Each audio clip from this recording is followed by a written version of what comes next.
Mike with Aftermarket Assassins here. We're going to go over how to remove your secondary clutch on a Kawasaki Ridge and also adjust your belt deflection. There's some shims in the center of the clutch that we're going to adjust, and we'll show you how to do that. Mainly this is for a squealing belt. When you take off, you get the CVT light a ton, your belt's chirping as you're taking off. That's where you need to adjust your belt deflection. So your belt will be too loose. Right now this one's a little bit tight. I took a big shim out. I needed to remove a small one, so we're going to go over that. Basically, the first step is take your belt off. So we've got these belt removal bolts in stock. I'm just going to use one. You're supposed to use 2 or 3. Evenly tighten them, but one works just fine, to be honest.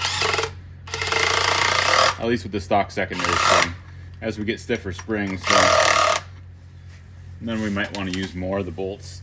But for now, we're going to thread that in, pop our belt off.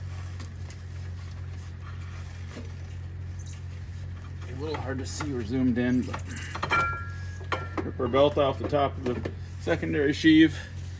Go ahead and remove our bolt.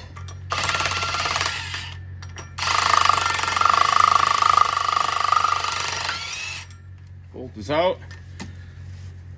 The secondary bolt is a 19mm, and this is reverse threaded, so make sure that you are tightening to loosen to tighten.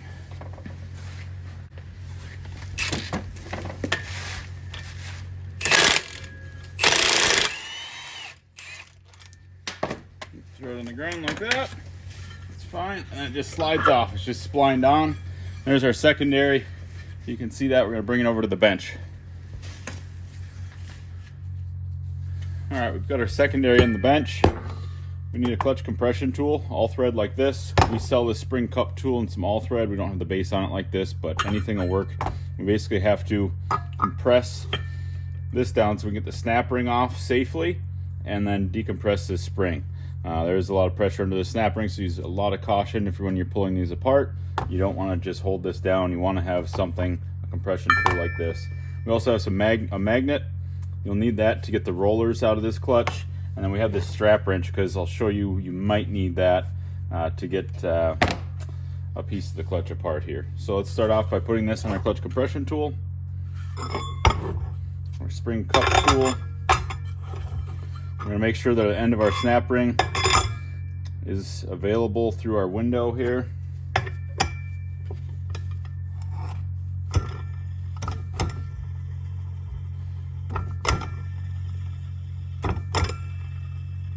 We're going to compress this down a little bit and make sure the snap ring's okay. Our factory one, they actually had it messed up. This end of the snap ring was a little bent up, so make sure that you're using some caution. This is not the greatest snap ring, I'm going to say. We use our snap ring pliers, pull the snap ring apart, up and out. Okay, now we can loosen this, relieve our spring tension, and in the future we may have a different secondary spring, and this is how you remove and reinstall a different secondary spring if that is the case.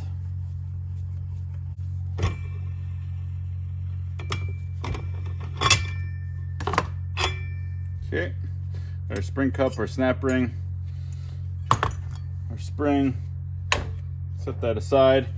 Now we have this retainer right here. It's a bottom spring retainer. There's a ledge right here that you can maybe see, and this is a different piece. And this comes out of the clutch. It's a little difficult to get out of there. I don't know why they made it so you can't get anything to pry up on it. But we use this strap wrench. We did here. Okay, so you see how I did that? Kind of struggled with the strap wrench there for a second, but lift that up and out of there. Okay, so now it's very hard to see because they're covered in grease. You want to make sure this grease and this O-ring stays in there. But there's some little rollers. You can see right there. So I'm going to go in with my magnet. Those rollers should come out of there. Okay, that little roller just came out. Now, I don't think there's an orientation on these that I know of. They look exactly the same. I like to make sure I put them in the same way that they came out, though, just for wear purposes. You can kind of see where they're worn. There are 4 of these that need to come out.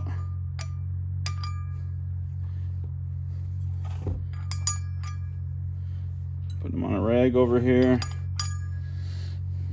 Okay, now that all our rollers are out, our clutch will come apart. Before you do this, and we should have already done this, and I did it, so I forgot it in this video. You want to mark the two halves of the clutches right here so they go back together in the same orientation they came apart. So mark your two halves at this point or before this point. Then we just lift the sheave off, set that aside. Okay, so now we have our sheave split apart like this. Inside, you normally have two washers. These are deflection washers floating on the inside. Sitting down there, they might get stuck with a little bit of grease to this side. But basically what these do is space the clutch apart. So the further the clutch sits apart, the further the belt sits down into it. So the more shims you take out, the tighter your belt will be, right? And there are different thicknesses. This is hard to tell, but there's a thick and a thin.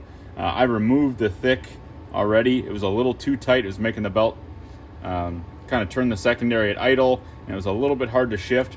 So I'm going to put the thick back in, leave the thick, remove the thin, and that should solve my issues where the belt won't be too tight, but it won't be squealing. So it's just kind of starting to squeal as you take off. And that's normal. Belts do stretch a little bit, and when they're brand new, it might be shimmed correctly. When you get some miles on it, you might have to re-shim it. A new belt might fix it too. You might need to do that eventually, but so that's all you do is just replace the shims. You can buy new shims if you need to space it out further. You might need to buy a thinner shim. Kawasaki sells those. We do have a link on our website showing the parts diagram to it. But that's really it. Now we can just put our halves together. Line up our two marks on the outside. Grab our little rollers.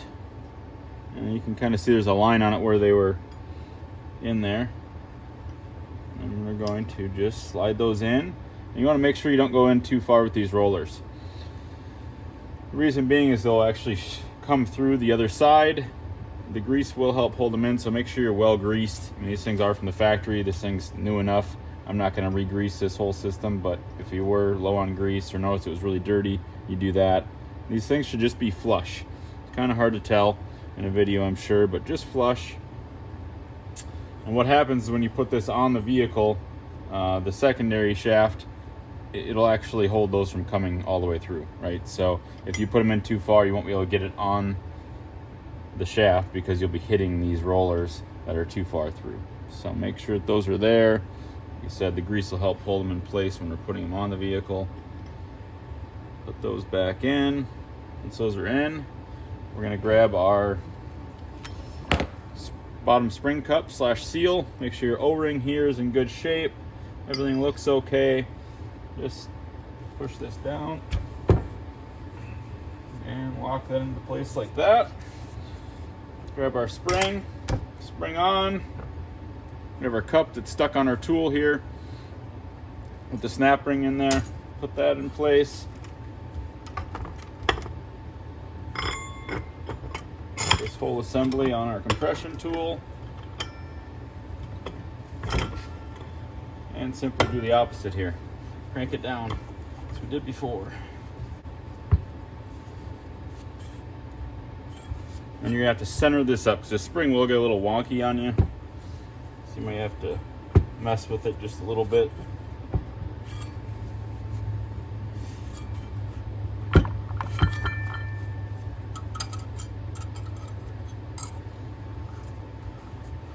Get it past that, centered on the shaft.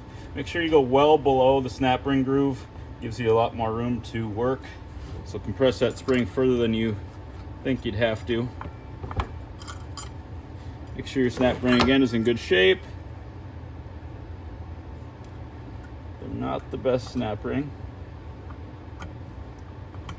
Okay, that went into place well. Everything looks locked in there. I like to give it a push just to make sure I can't pop it out of the groove. Now there are, on this metal top for the spring here, the spring retainer, there are some little grooves that actually hold this snap ring in.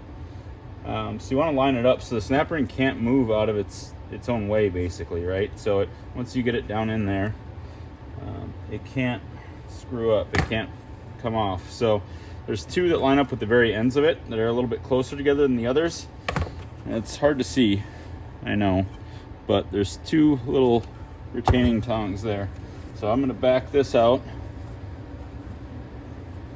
I think what the factory had going on with ours is, and it's doing it again here. Second. Is that if the snap ring gets on top of that little ledge, then it does that, right? So it'll actually hit it and it bends it upward. That's what happened to ours from the factory, so they had it misassembled. So you want to make sure that that's not sitting on the snap ring, because that could cause it to pop off. Ours did not, luckily, but it may. Now it'll be easier to see with this cup off. So now you can really see that end. You know, it's locked in by these little retainers, and the whole snap ring all the way around wouldn't allow it far enough to get out of the groove by having these little retainers. But those two should be locking the end on. I don't have those perfectly set up, but this one was more my problematic one because the factory had it messed up. Now we're going to go ahead and reinstall this on the vehicle. Okay, we're back at the vehicle. We're going to throw our secondary clutch on. This is very easy. They are splined with a keyway. The secondary just barely fits in there, and you're going to just turn this until it slides in place. There we go. You hear it lock in like that.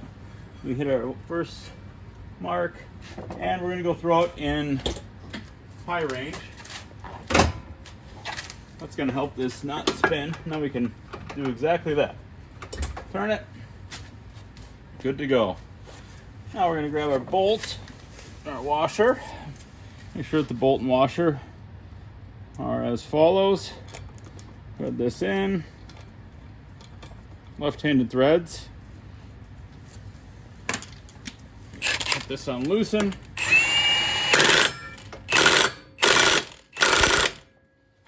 And tighten that bolt. Now we're simply going to use our belt tool again.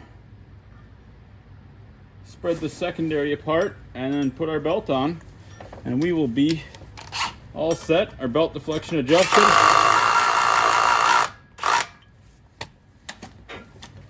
Belt around the primary first. The secondary.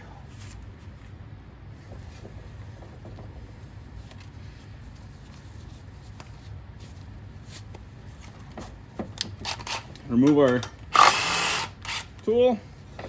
Now you want to make sure that you spin this clutch to get this, put it in park again, neutral, I should say.